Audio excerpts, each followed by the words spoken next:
ফিরে এলাম আরো বারো নিয়ে। ধনখড়ের ইস্তফায় মুখ খুললেন প্রধানমন্ত্রী।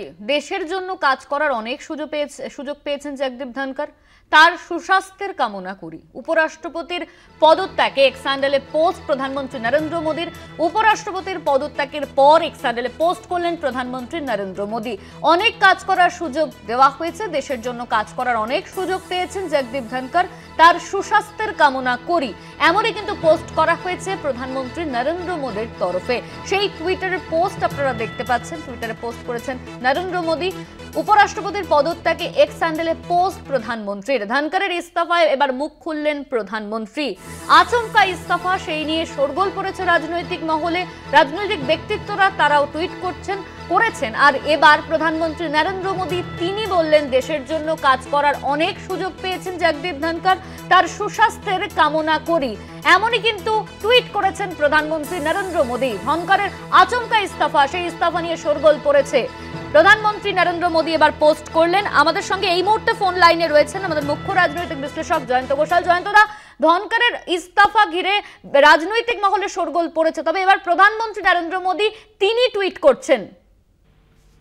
প্রধানমন্ত্রী দেখো অনন্যা, প্রধানমন্ত্রী আজকে চলে যাচ্ছেন, ওনার দুপুর সময় ডিপার্চার, বিদেশি যাত্রা রয়েছে, সেই কারণে আরো তাড়াহুড়ো করে সিদ্ধান্তটা নিতেও হয়েছে, এটাও এখন বোঝা যাচ্ছে। আজকে দুপুরবেলায় জগদীপ ধনখড় বিজনেস অ্যাডভাইজারি কমিটির বৈঠক রেখেছিলেন, সেটাও আজকেই ছিল একটা সময়।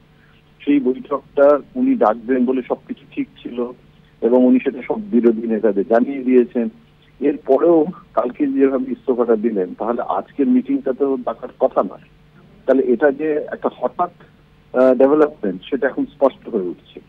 এবং তার থেকেও বড় কথা হচ্ছে যে এখন যেটা জানা যাচ্ছে দিল্লির বিজেপি সূত্র থেকে, যে ধনখড়ের সাথে সরকারের বেশ কিছু ইস্যুতে নানান রকমের গোলমাল চলছিল। অর্থাৎ অনেক কিছুই তিনি মেনে নিতে চাইছিলেন না, অনেক রকমের, বিশেষ করে জুডিশিয়ারি ব্যাপারটাতে উনি যেরকম ভাবে জুডিশিয়ারির বিরুদ্ধে বক্তব্য রাখতে শুরু করেছিলেন, সেটা কিন্তু সুপ্রিম কোর্ট ভালোভাবে নেয়নি। এবং জগদীপ ধনখড়ের একটা সমস্যা বরাবর আমরা রাজ্যপালের সময় দেখেছি, যে উনি ওনার যে ব্রিফ, সেই ব্রিফের বাইরে গিয়ে নিজেও অনেক সময় বেশি উদ্যোগ নিয়ে ফেলেন, অর্থাৎ ওনার বেশি প্রোঅ্যাক্টিভ হয়ে ওঠেন।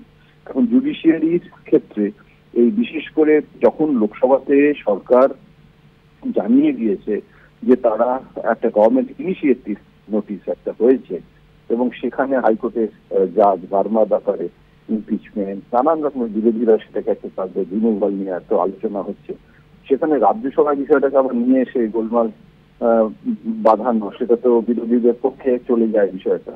এবং বিরোধীরা যে ৬৩ জন বিরোধী এমপি তারা যে সই করে দেয়, সেটা উনি মেনে নেন, এটা কিছুতেই সরকারের পক্ষে মেনে নেওয়া অসম্ভব ছিল। এবং একেবারে তারপরে যে বিরোধীরা হচ্ছিল সেটা চরম জায়গায় যায়। এখন স্বাস্থ্যের কারণে দেওয়া হয়েছে, সেটা তো সরকার তাকে জানানো বলে দিয়েছে স্বাস্থ্যের কারণে দেওয়ার জন্য। কিন্তু এখন বিরোধীরা সমবেত ভাবে যেভাবে, বিশেষ করে অশোক গেহলট সাক্ষাৎকারে পরিষ্কার বলেছে যে আমার সঙ্গে গত সপ্তাহে কথা হয়েছে এবং বলেছিলেন যে স্বাস্থ্য ভালো আছে, জয়পুরে আসছেন। এবং তিনি বলেছেন যে চাপের কাছে নথি স্বীকার করতে উনি কিছুতেই রাজি হচ্ছিলেন না শেষ দিকে, ভেতরে ভেতরে বাইরে থেকে বোঝা যায় না। এবং দুজনই মানে অশোক গেহলট রাজস্থানের প্রবীণ নেতা বা প্রাক্তন মুখ্যমন্ত্রী, তিনি তো অন রেকর্ড বলেছেন। এখন তার ফলে সরকারের উপরে চাপ আসে, তার ফলে প্রধানমন্ত্রীর দিক থেকে কোনো ক্লারিফিকেশন দেওয়া প্রধানমন্ত্রীর দিক থেকে খুব ইচ্ছুক ছিলেন তা নয়।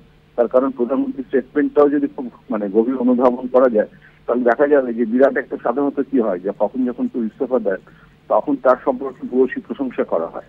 এটা একটা খুব সংক্ষিপ্ত প্রধানমন্ত্রীর বিবৃতি এবং সেখানে বলা হয়েছে যে তিনি বিভিন্ন পদে কাজ করার সুযোগ পেয়েছেন, অপরচুনিটিস পেয়েছেন।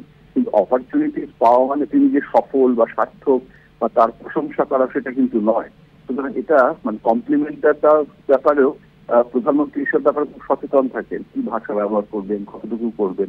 রীতিমতো প্রিয়মতে এটা একটা আলাদা সেল আছে, যারা এগুলো নিয়ে প্রধানমন্ত্রীর সাথে আলোচনা করে তার প্রত্যেকটা শব্দ সবকিছু শব্দ, অক্ষর, কমা, সবকিছু ভেবে চিন্তে করা হয়।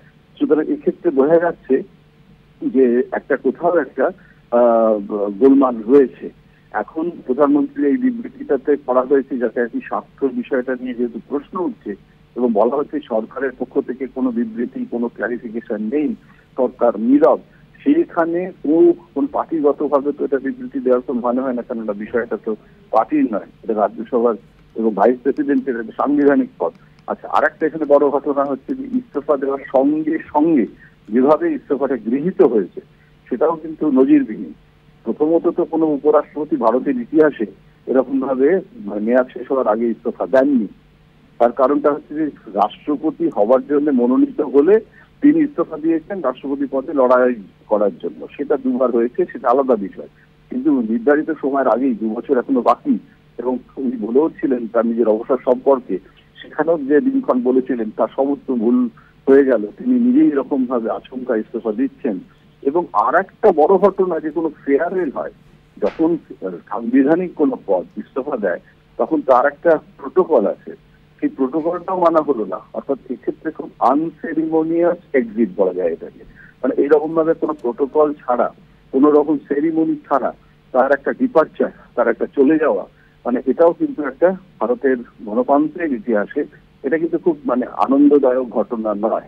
অর্থাৎ কোনো এখানে ফেয়ারওয়েল সেরিমনি যেটা হওয়ার কথা সেটা হলো না। তো এটা দেখে মনে হচ্ছে যে দেয়ার ইজ মানে সামথিং, একটা কোনো রহস্য ঘনীভূত আছে।